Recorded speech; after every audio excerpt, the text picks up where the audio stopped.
নতুন করে আরও ৮০,০০০ শ্রমিক নেয়ার কথা জানিয়েছে ইতালি সরকার। এরই মধ্যে দেশটির গণমাধ্যমে এ সংবাদ প্রকাশ হয়েছে।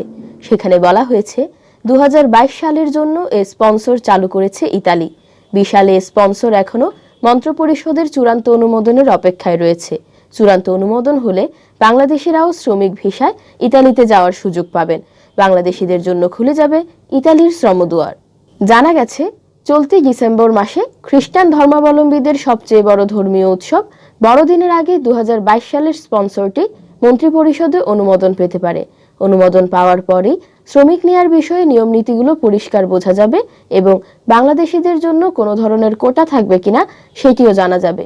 এর আগেও ইতালিতে এ ধরনের স্পন্সর চালু ছিল, তবে বেশ কয়েক বছর পর আবারও সরকার এটি চালু করার সিদ্ধান্ত নিয়েছে।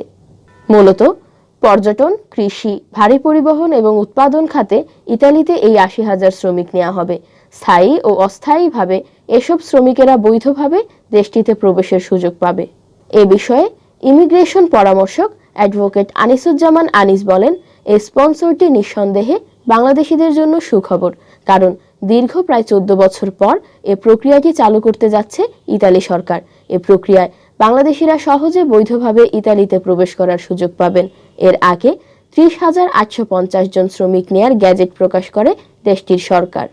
এ ব্যাপারে রোমে বাংলাদেশ দূতাবাসের শ্রমকল্যাণ কাউন্সিলর মোহাম্মদ ইরফানুল হক জানান, ইতালির বিভিন্ন গণমাধ্যমে স্পন্সরে ৮০,০০০ শ্রমিক নেয়ার ব্যাপারে দেশটির সরকারের প্রক্রিয়া চলমান।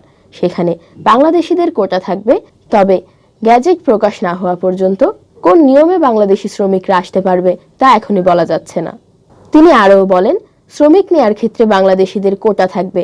গত জুলাই মাসে এক বৈঠকে আমাদের সঙ্গে এ নিয়ে কথা হয়েছে।